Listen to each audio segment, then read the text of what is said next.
It's near a town called Cochrane, which is just outside Calgary. Usually we can drive there in 9 or 9.5 hours. Oh. It took us over 13 hours to reach Calgary, because when we got west of the town of Brooks, we encountered a snowstorm. Oh, okay. And then we encountered traffic completely stopped on the highway. There was an accident, a 15-car pileup somewhere ahead of us. One person was killed, we learned afterwards. But 15 cars colliding. And also what we call a semi-trailer, that is a track with a big trailer behind. We call it jackknife. It went like that. And blocked the highway. So Marilyn and I were sitting in our car on the highway, unable to go forward or back for over 3 hours. Oh my goodness. And I've read in the past of people spending the entire night in their car on the highway. So Marilyn had put blankets in so we could put blankets around us. We'd run the car for a while, turn it off, turn it on when it got cold and so on. But it was quite an adventure. So we only reached Calgary that night. And the road was very slippery, very slippery. So we were going very slowly. So when was that? That was on Monday. I think the storm hit here on Tuesday. But this was Monday evening when we encountered it near Calgary. Yeah. So it's wise if you're traveling on the highway to carry blankets and water, perhaps some food in case you were trapped there for a while. Yeah. So. Anyway, we were thankful to return, and here we are. We were at Kingsfold Retreat Center. I'll maybe put something else and explain these words to you.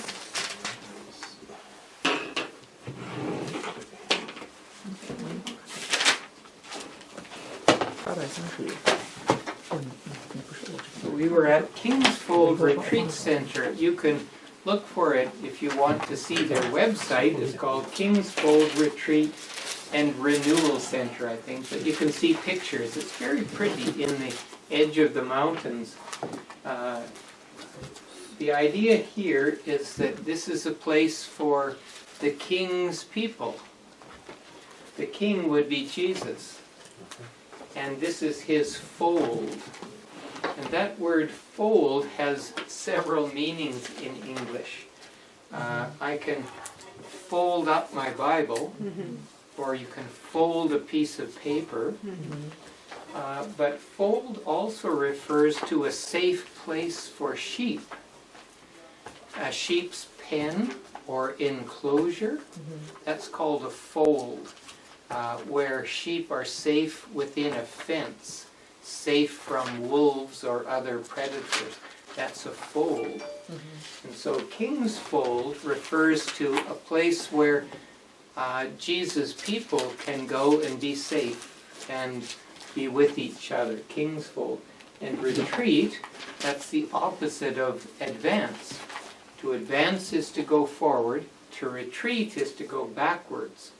So sometimes an army retreats to a better position.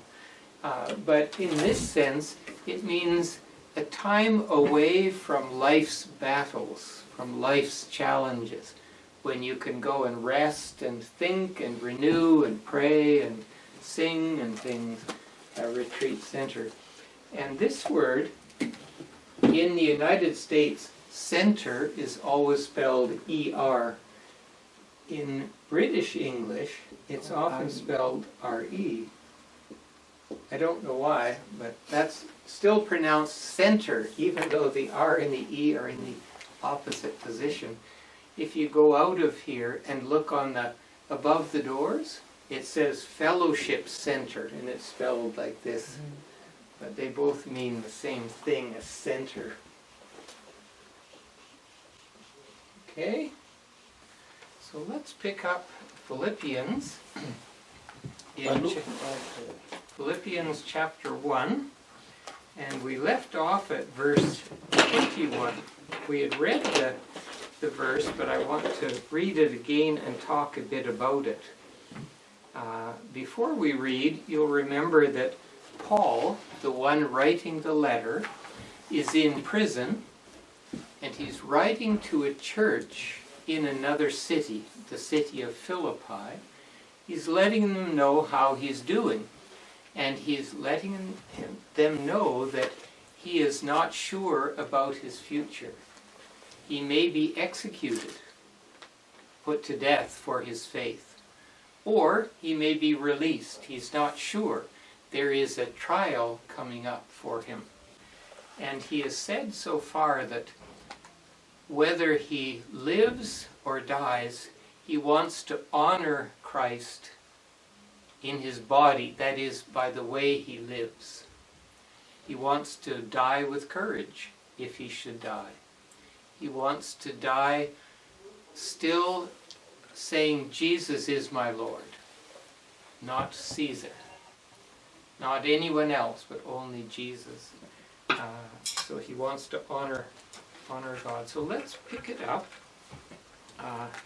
with verse 21, and we'll read right through verse 26. So Helen, if you want to start, and we'll go around the circle, Okay. semicircle, 21 through 26. Okay. For to me, to live is Christ, and to die is gain. If I'm to go on living in the body, this will mean fruitful labor for me. Yet what shall I choose? I do not know. I am torn between the two. I desire to depart and be with the Christ, which is better by far. But it is more necessary for you that I remain in your body. Convinced of this, I know that I will remain and I will continue with all of you for your progress and joy in the faith, so that through my being with you again, your boasting in Christ Jesus will abound on account of me. Okay. Or my translation says, your joy in Christ will overflow on account of me, your boasting in Christ. Okay, let's look at it bit by bit. In verse 21, he says, for me, or for to me, to live is Christ, and to die is gain. I want us to think a little bit about that. He says, for me, and we could put a comma after here to pause in our thinking. For me, to live is Christ. And I put a blank there, and I wonder how you would finish that sentence. To live is for Christ. To live is for Christ, you could say that. Yeah. But to understand the sentence, he's really talking about what is most important in my life, what living is all about. That's what he's saying. For me, living is following Jesus, serving Jesus, loving Jesus, worshiping Jesus. That's life for me. We might answer that in other ways. For me, to live is family, someone might say. For me, to live is my business, whatever my business is. But the sentence describes what is most important in my life. And Paul says, for me, it's Jesus. It's more important than my freedom, more important than my comfort, more important than anything. It's a beautiful statement of being a Christian, isn't it? For me, to live is Christ. And then the second part, he says, to die is gain. Do you understand what he means? To gain something. What will he gain if he dies? Be with Christ. Exactly. He believes that when he dies, he will go to be with Jesus. The spirit, the soul, the inner part My body may die, but my spirit will go to be with Jesus. So he says in a little later, that is better by far. To go and be with Jesus is better than this life. For me, to live is Christ, to die is gain. This can be a good motto or theme for our life, really, as Christians. For me, to live is Christ, to die is gain. But then he says, if I'm going, then he says, if I am to go on living in the body, this will mean fruitful labor for me. So he's not sure if he will be executed or set free. That will depend on the trial. But he's thinking it over. I'm sure you do this in your mind too. If this happens, that has certain consequences. If this happens, that has other consequences. So you think, if I'm set free, there will be fruitful labor. He's using the word fruit or fruitful as a metaphor. Certain trees bear fruit. Apple trees, orange trees, pear trees, and so on. And our life can bear fruit. And for Paul, that meant more disciples for Jesus. It would mean disciples becoming mature in Jesus. That's the fruit of his life that he was looking for. It's interesting, at my age, I seem to attend a lot of funerals. People that are contemporaries or a little older are dying, and so I know more people who are dying. So there is always at the funeral one or two eulogies where somebody speaks about the person, what were the good points of the person. So it's good to reflect, what will people say about me one day? And that's really a test of our fruitfulness, isn't it? Our impact on other people, our influence on other people. What is it? That's what Paul is thinking about here. There'll be more fruit for me if I am set free. But then he says, yet what shall I choose? I do not know. I am torn between the two. And you know, torn is from the verb to tear. So I'm feeling torn, he says. I'm pulled this way, I'm pulled that way. I'm torn between the two. I'd like to be set free so that I can help other Christians and tell people about Jesus. But on the other hand, this is an English expression, on the other hand, to depart, that is to die, and be with Christ is better by far.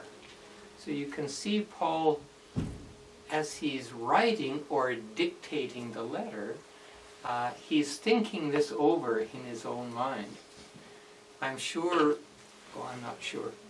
Before you left China, you were probably thinking, on the one hand, if I stay, there are these advantages. On the other hand, if I go, there are these advantages. I'm torn between the two.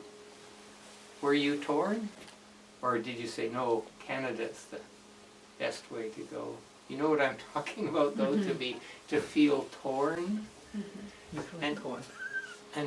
And even to stay, sometimes new immigrants feel torn. I like it here, but I miss my family. I miss my language. So I'm torn. That's what Paul is saying. I'm torn between the two. So I desire to depart and be with Christ, which is better by far, but it's more necessary for you that I remain in the body. So he is meaning that if he dies, he will leave his body behind. and his spirit will go to be with Jesus. But he's convinced that God will spare him, that God will allow him to be released from prison for the sake of other people. So convinced of this, I know that I will remain here living, and I will continue with all of you for your progress and joy in the faith. So what Paul cared about, and through the letter we will learn Paul's passions. Maybe I'll put that up there and talk a bit about that.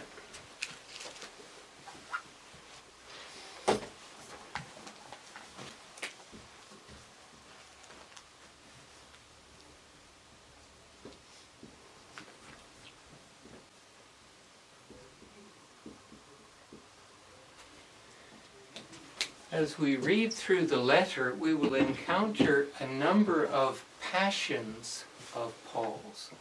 A passion is something that we feel very strongly, emotionally about.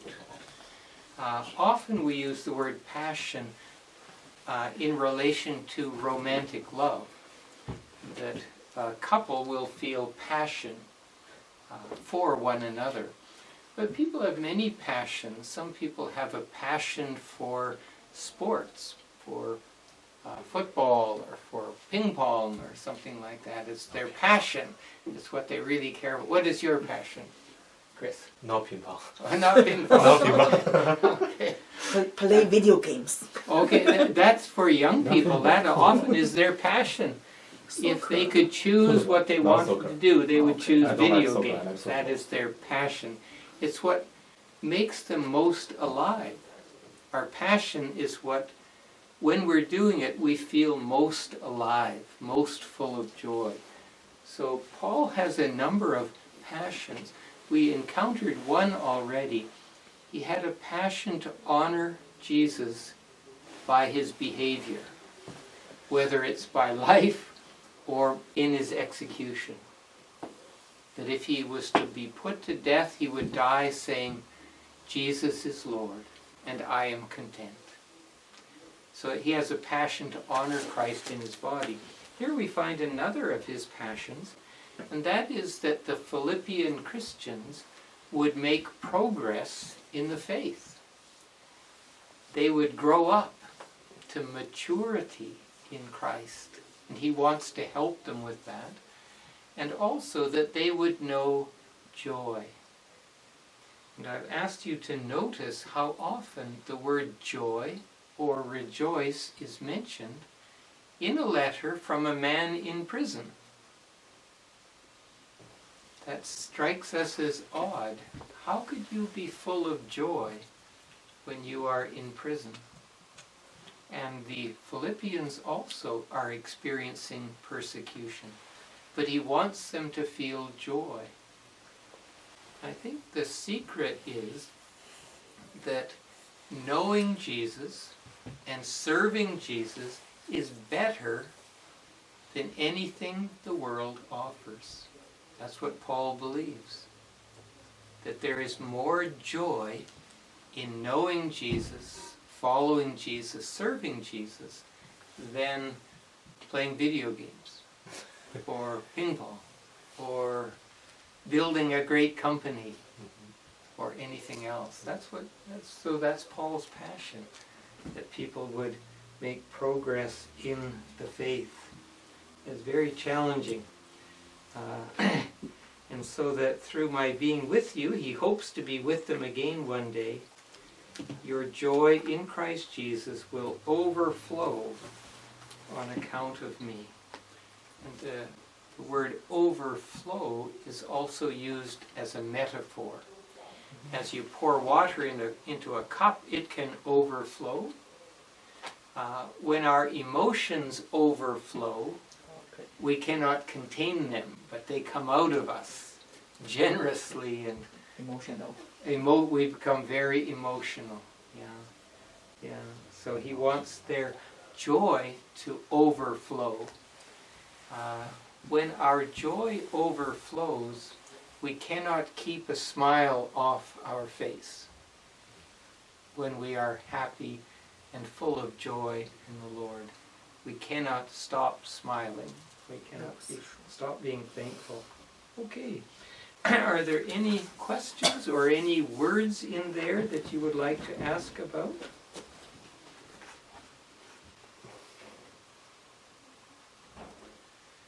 You're content? You know all the words? Okay. Let's go on then and read the next paragraph from 27 to the end of the chapter through verse 30. And I think we left off, Jin was last to read. So David, if you would pick it up at verse 27. Yep. Life worthy of gossip. Whatever happens, conduct yourself in a manner worthy of the gospel of Christ.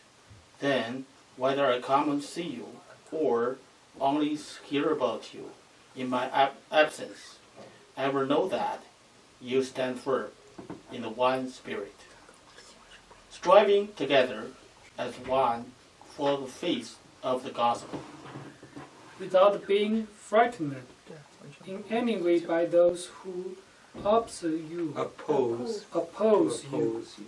This is a sign to them that they will be destroyed, but that you will be saved, and that by God.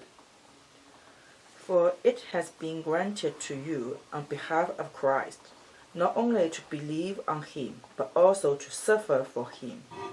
Since you are going through the same struggle you saw I had, and now hear that I still have.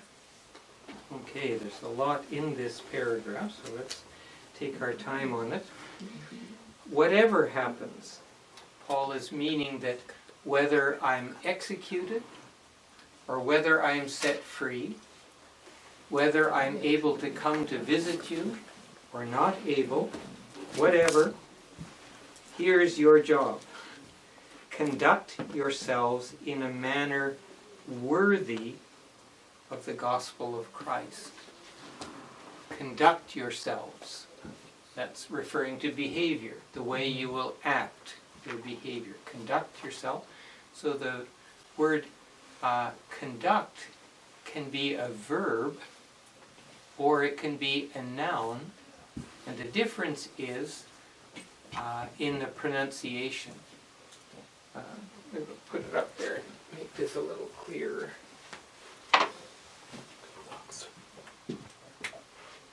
Same spelling. If it's a noun, it's pronounced conduct.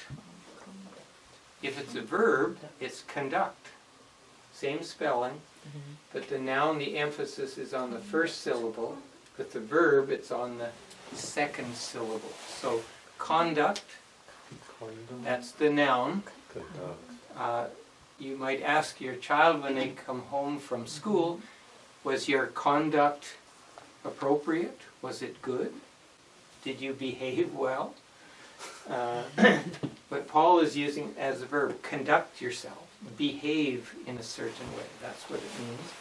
Conduct yourselves in a manner worthy of the gospel. Perhaps your parents said to you before you left China for Canada, conduct yourself in a manner worthy of our family. Conduct yourself in a manner worthy of your country. Represent us well. That's what Paul is saying. So what would be conduct worthy of the gospel? First of all, do you know the word worthy? To be worthy. It's related to the word worth. Worthy. Oh, okay. Worthwhile. Yeah.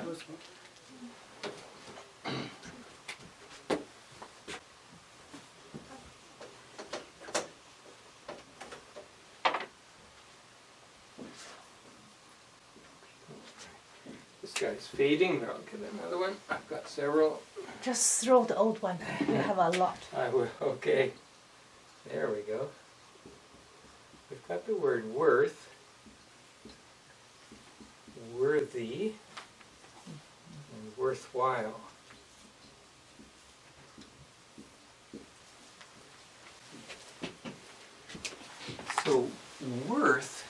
refers to value. You might say, what is your net worth? That would be a comparison of your assets against your liabilities. I hope there's more assets than liabilities. You have more money in the bank or with your house or your car than you owe. That would be your net worth. It can also refer, though, to character. If a young man is dating a young woman, the young woman's parents may ask about his worth. That is he of strong character? Does he bring value to a relationship? Can he be trusted? They're referring to his worth that way. It refers to character there. And so if somebody has good character, they might be worthy of marrying. See, understand? And you'll see how the TH sound changes. Here it's worth. Yeah, the tongue is between worth. Yeah, worth. And this is worthy. So it's a hard sound. So it's just context. There's no rule here. But the TH can make the sound like worth or worthy. Right, that's good. That sounds good. Worthy. Yeah, worthy. Yeah, worthy. Good. And if something is worthwhile, it's worth doing. We were gone to the retreat center for only 1.5 days. It took so long to get to Calgary. We only got to the retreat center the next day by noon. And then we came home early because of more snow on the way. So people asked me, was it worthwhile to go that far for 1.5 days? I'd say yes, but you understand, worthwhile, meaning did it have enough value for the time spent? That would be worthwhile. So Paul is saying to the Philippians, whether I come or not, whether I live or not, you are to conduct yourselves in a manner worthy of the gospel. The gospel is the good news of Jesus. So, my question, what kind of conduct is worthy of the gospel? What is Paul asking them to do? Do you have any idea? Worship, preach. To worship, to preach. Can you think of anything else that would be conduct worthy of the gospel of Jesus? To love. Oh, yes. To forgive. To serve. To have a servant's heart. All of those things that Paul would have been teaching them. Christians live in a certain way that is different from the world. Christian men love their wives in a way that is different. They honor their wife. They serve their wife. They see their leadership as to not only provide, but to help their wife to flourish and to blossom and be their best. So all of those things Paul has in mind. Conduct yourselves in a manner worthy of the gospel. In other words, be more and more like Jesus. So if you have a business, you do not cheat other people. You are honest. If you have a family, you treat everyone well. You raise your children well. So it's all of that. So conduct yourself in a manner worthy of the gospel of Christ. Then whether I come and see you or only hear about you in my absence, I will know that you stand firm in one spirit, contending as one man for the faith of the gospel.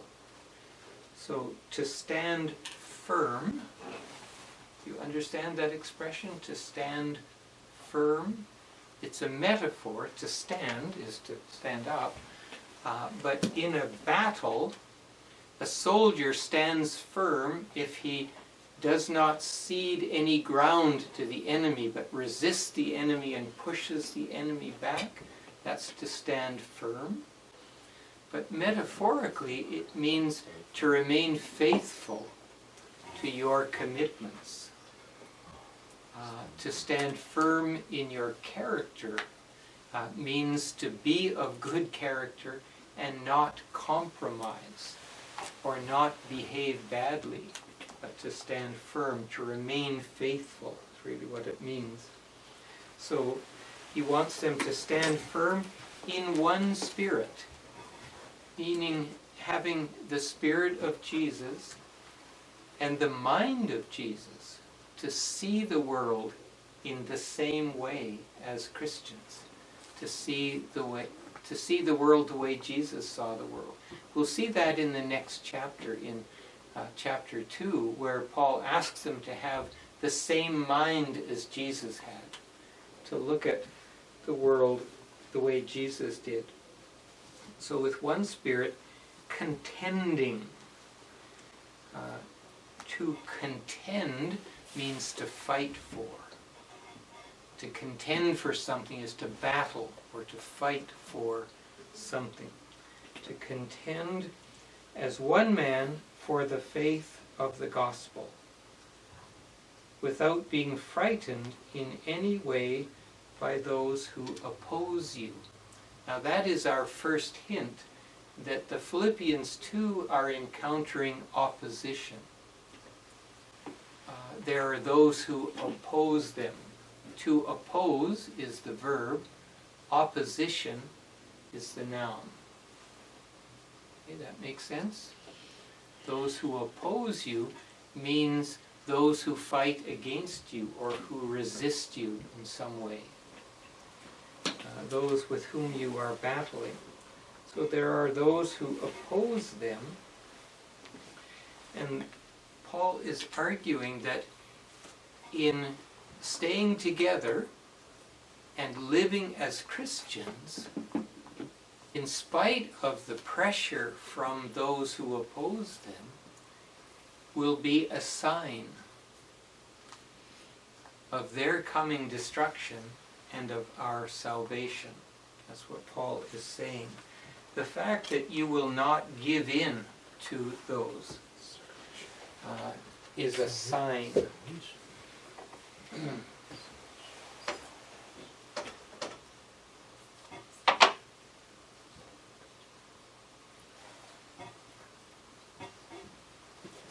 Of course, in that word, the G is silent. It's just pronounced sign. I think in mathematics we have this word, don't we? Sign, isn't that a mathematical, do you know? Yeah, I the can't function, remember. yeah. My math is Cosine. so ancient, I can't remember. I remember in algebra coming across a sign. Anyway, these two words are pronounced exactly the same, sign.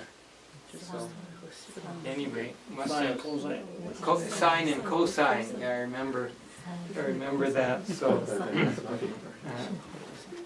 a literal sign, like a stop sign, a yield sign, a road sign, a street sign.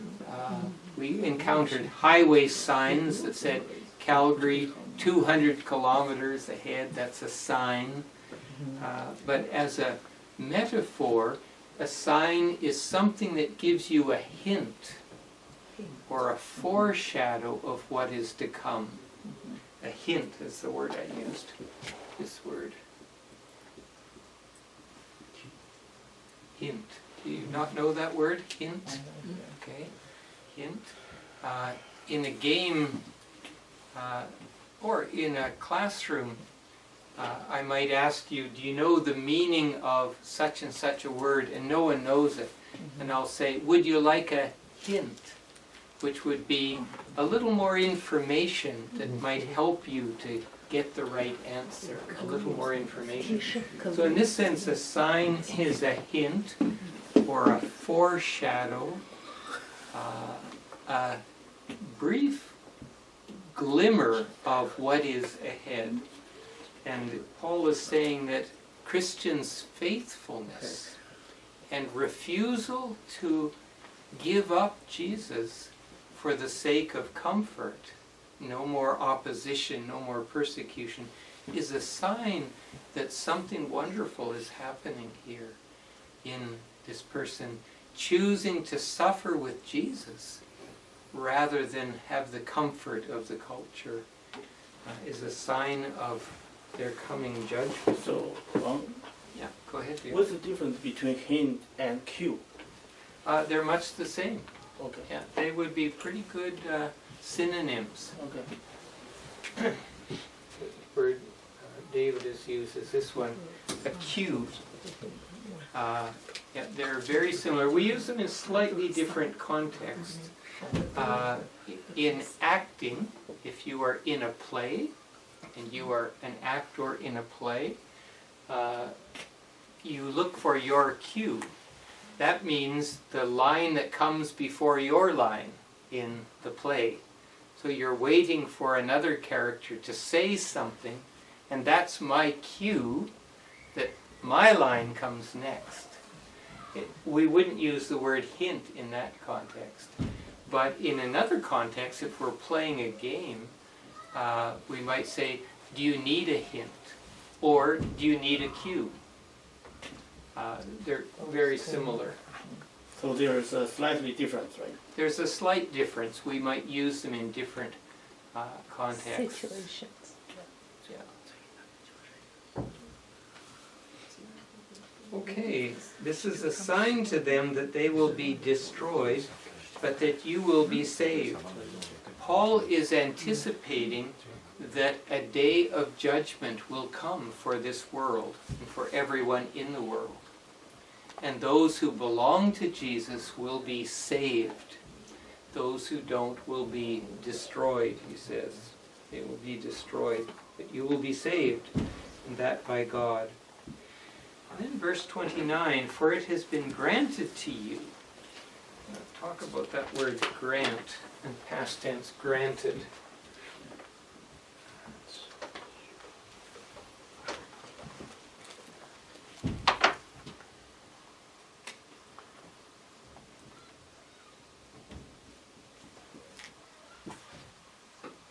And this can be a verb or it can be a noun. Here he's using it as a verb. Something has been granted to the Philippian Christians. It means given freely. To grant something is to give freely. As a noun, it's used like this. When soldiers returned from the war, from the Second World War, in some cases they were given what we call a land grant. That is, they were given a piece of land to settle on. That would be called a land grant, something that has been given to you. We'll use it also in a legal sense as a verb, that if there's a civil case going on, and there are two sides to it, one side may say, I will grant you that argument, but I want to dispute this part of the argument. But we don't need to keep talking about this other aspect of the case. I'll grant you that. I will concede that. I will agree that you are correct there. That's to grant. Something is granted. Is this similar as delegate?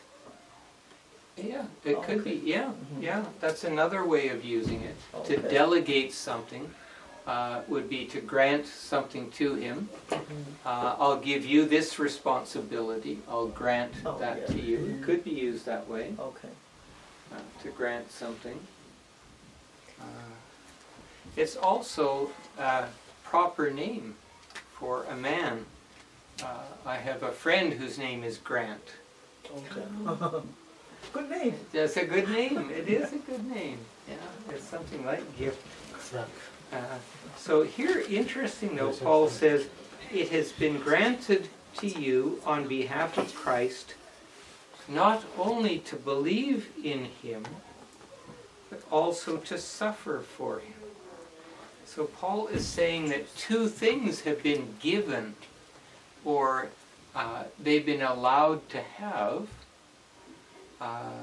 Two things. One, to believe in Jesus. And Paul is pointing here to a mystery. Why does one person believe and another person doesn't when they hear the good news about Jesus? For some, their eyes are open, their heart is moved, but another one, their heart is hard, just not interested. Why is that? Paul is hinting that it seems that God has given a gift. Even our belief is a gift that God has granted to us, opened to us. So that's the first thing that's the gift, or been granted to us, the ability to believe. And the second is the privilege of suffering for Jesus. So let's stop and think about that. It has been granted to you not only to believe on him, but also to suffer for him. Paul is saying that to suffer for Jesus is a privilege. You know that word privilege? Yeah. We are using it a lot these days in what we call woke culture. And you might hear the expression white privilege. White privilege. Have you not heard that expression? That's probably good if you have.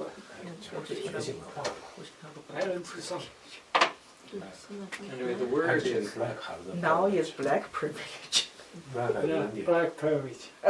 Black Indian Muslim privilege.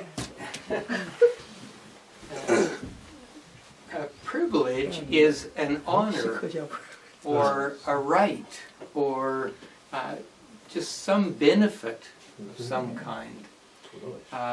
When I was a boy, we talked about underprivileged children.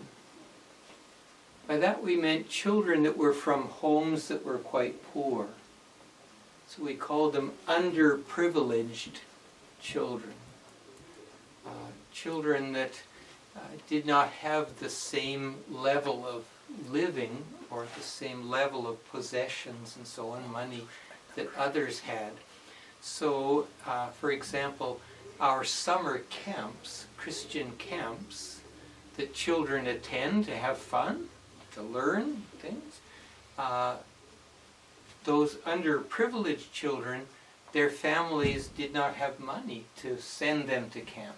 So the camp would have a special fund, money set aside for underprivileged children. We're using it today, when I mentioned white privilege, would refer to Caucasians who have advantages in our society. And there is some truth to this. But anyway, I don't know if it's a healthy thing or not, but I had an experience once. I was driving my car to Weyburn, and I was going to speak at the church there. I was going to give the sermon, and went through a patch where they were slowing you down to only 70 kilometers an hour. There was quite a bit of gravel on the road. And after a certain point, I thought, this is silly, I'm going to just go. So away I went, and RCMP car was coming the other way, and he was measuring my speed, put his lights on. I pulled over, and I got out of the car, and he told me, just get back in the car. And he said, where are you going so fast? This is not safe. Where are you going? I said, I'm going to the church to preach. I felt quite embarrassed. And he looked at my license, and I have no charges or anything like that. So he just gave me a warning. He said, slow down. But he gave it back. And afterwards I thought, if I had been a First Nations person, would he have treated me differently? Yeah. Well, I think that. You Probably. think maybe? Yeah? That's what we mean with white privilege. That was I treated better because of my skin color, my background, and that's possible. I hope not. He was a very nice RCMP officer. But in America, the Asian people who just speeding, the police just pull over his car. The police is very nice to the Asian, but it is Asian or white. But the driver is black. The situation is different. I think it's not this situation is not decided by the police. Just decided by this races. So many black on other reasons like so easy to passion, use some violence. But if you say has a white privilege, the police treat the Asian people in the same attitude. Okay, so that's interesting then. Yeah, if you are East Asia, you are a woman, they are treated so polite. Yes, I think that is true. And even being female compared to male might elicit better response. I don't know. Anyway, we probably shouldn't go down this trail too much, but the ideal is that police should treat all people with respect. All people. And the color of our skin should not make that much difference. However, police, especially in the States, have too many bad experiences, though, with certain races and so on. So it affects our judgment. But anyway, my point here is that Paul is saying it is a privilege to suffer for Jesus. And that seems counterintuitive. That is, at first, it doesn't make sense. Why would it be a privilege to suffer? But Paul is saying it's an honor to suffer for Jesus. It reminds me of an experience I had in Israel. My wife and I visited the country of Israel, I think in 2008. And part of our tour was of an army base on the Golan Heights, which used to belong to Syria, and it's above the Sea of Galilee. And there's an army base up there. And we were talking to a young man, he was maybe 21, in the Israel army. And one of our group said to him, "Aren't you afraid of dying?" And he said, "It would be an honor to die for my country." Interesting, he saw even dying or suffering for his country as a privilege. I think that's getting close to what Paul is talking about. That Jesus suffered for me. He took my sins on his body and died in my place. So a little bit of suffering for him is an honor. Was there any propaganda in Israel about that? Because I know that in China too, right? That's a good question. Is nationalism, love of country, propaganda? I know that in China there is, but I don't know in Israel. Yeah, well, I think all children in Israel are raised to love their country and to expect to defend their country. Okay. And I think South Korea also has mandatory army service for all young men. You were telling me China doesn't. But Israel, I think all boys must serve 3 years and all girls 2 years. And then you remain in the reserve to be called up in time of war until I think about age 40 or so. Is that propaganda to prepare children to fight? It's a good question. That's Or- not propaganda. In propaganda, that normally is a mental thing.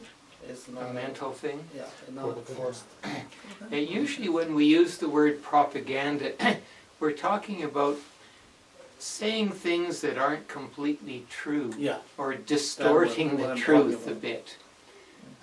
And often in time of war, we dehumanize the enemy.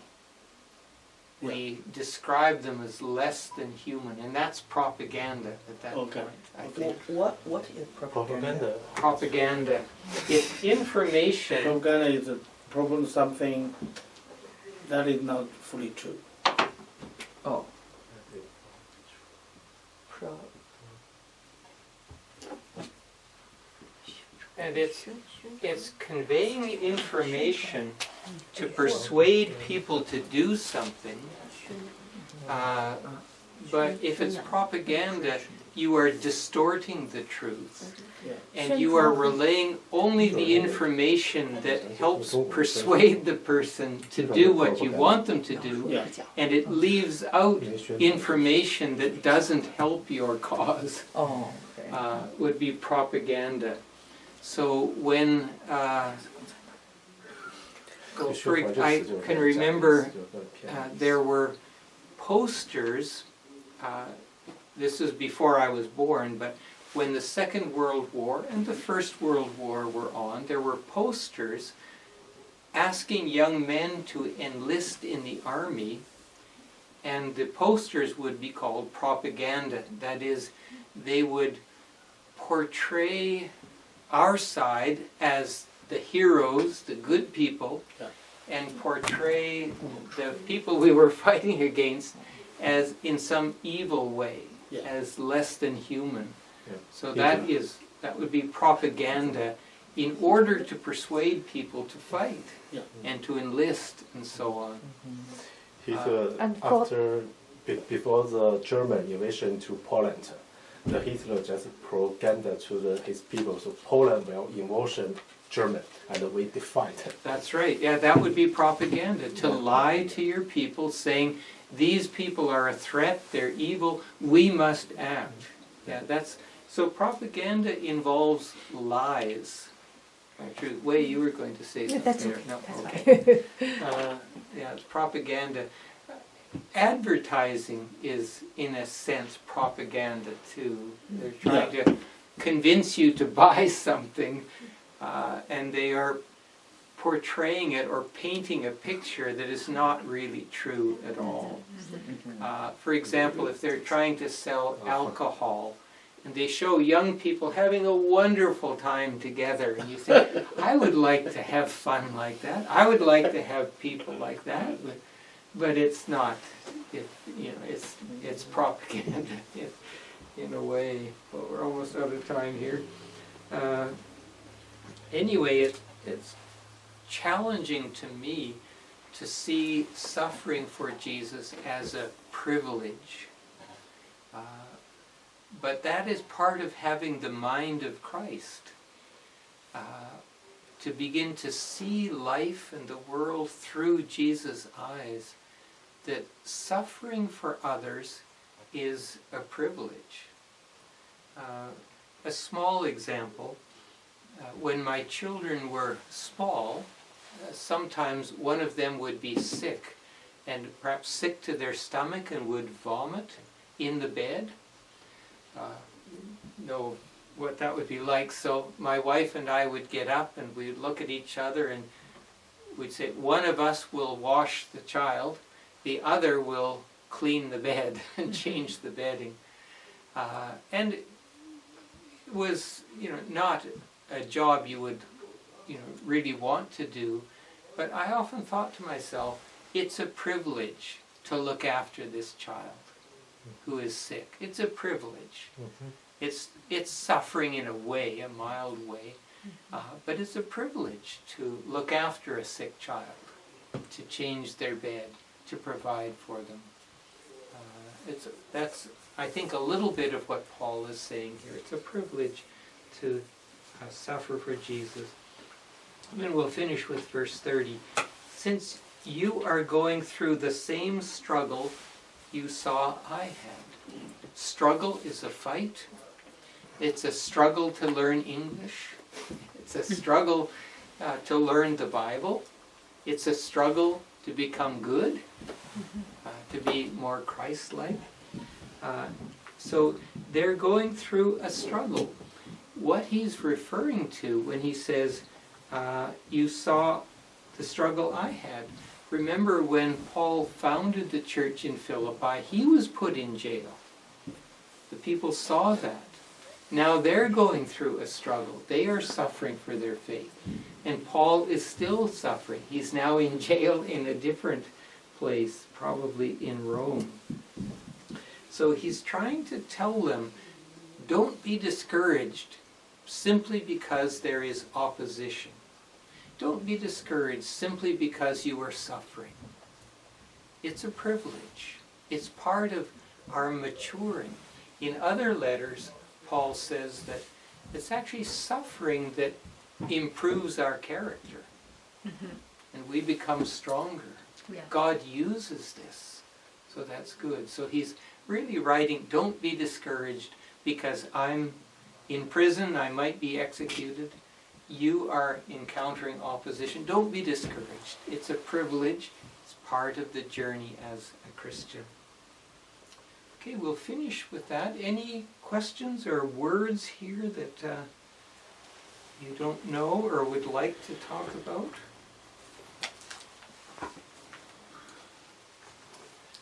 Not in the Bible, but for the word that Kingsfold Retreat Center, the one that we just mentioned in the beginning of the lecture, I think that fold has a geological term there. Oh, Because I look at the picture there. okay.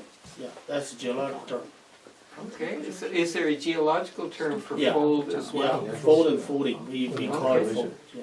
Okay. Yeah. Because of the formation, right, the strata. Right? Okay. Yeah.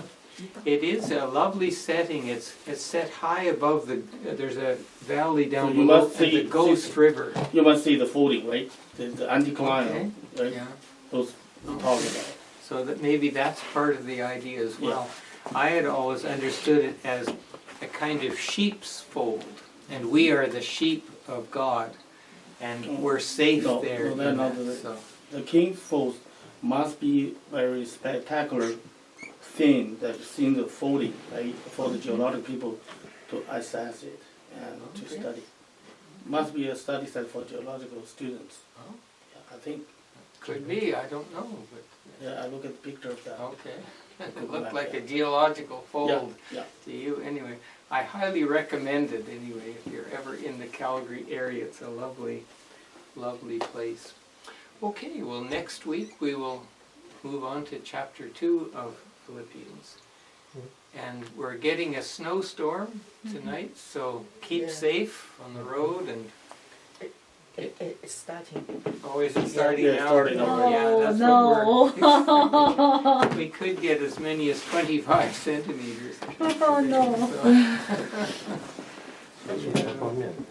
I'm just thankful I'm home and not traveling on the highways anymore. So Thank for you, the- Pastor Ron. You're very welcome, Wayne.